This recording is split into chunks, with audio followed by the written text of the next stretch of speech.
সাময়িক নয়, তত্ত্বাবধায়ক সরকার ব্যবস্থা নিয়ে কার্যকর সমাধান চায় আপিল বিভাগ, যাতে এই ব্যবস্থা বারবার বিঘ্নিত না হয়।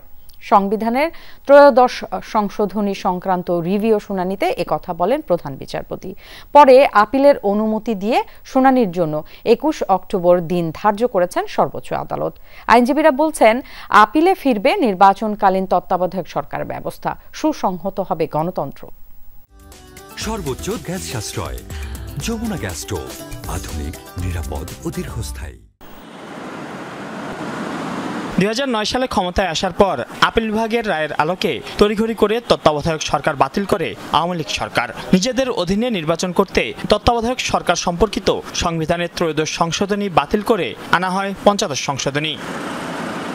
আইনজীবীরা বলছেন, তত্ত্বাবধায়কের বিধান বাতিল হওয়ায় দেশের গণতন্ত্র ও নির্বাচন ব্যবস্থা ধ্বংস হয়ে যায়। ৫ আগস্টের পট পরিবর্তনের পর এই ব্যবস্থা ফেরাতে আইনি লড়াই শুরু করে বিএনপি, জামায়াত সহ কয়েকটি পক্ষ।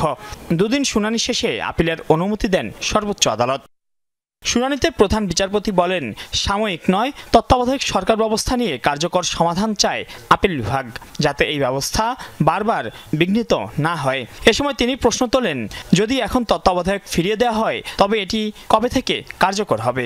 জবাবে অ্যাটর্নি জেনারেল বলেন, নির্বাচনকালে তত্ত্বাবধায়ক সরকার ব্যবস্থা কিভাবে কার্যকর হবে সে ব্যাপারেও পর্যবেক্ষণ দিতে পারেন আপিল বিভাগ। আমি কোনো সাংবিধানিক ফিকশন দেখি না।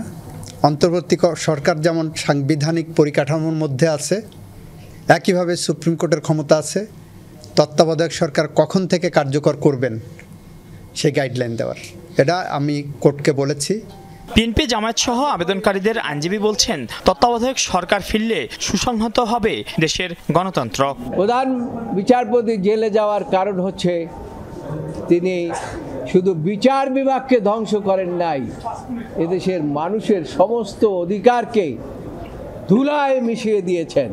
নির্দলীয় তত্ত্বাবধায়ক সরকার ব্যবস্থা সংবিধান থেকে বিগত শেখ হাসিনা সরকার বাতিল করার পরে যে 3টি নির্বাচন, এই 3টি নির্বাচন একেবারে হাস্যরসে পরিণত হয়েছে। জনগণ ভোট দিতে পারে নাই। যদি তত্ত্বাবধায়ক সরকার ব্যবস্থা চালু থাকতো, বাংলাদেশে ফ্রি ফেয়ার নির্বাচন ব্যবস্থা চালু থাকতো, তাহলে কারো পক্ষেই স্বৈর শাসক হয়ে ওঠা সম্ভব ছিল না।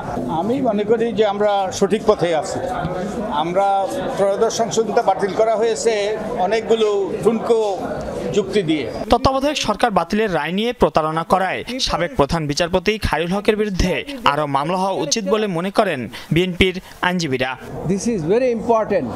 মাইনুল মারুফ, যমুনা নিউজ, ঢাকা।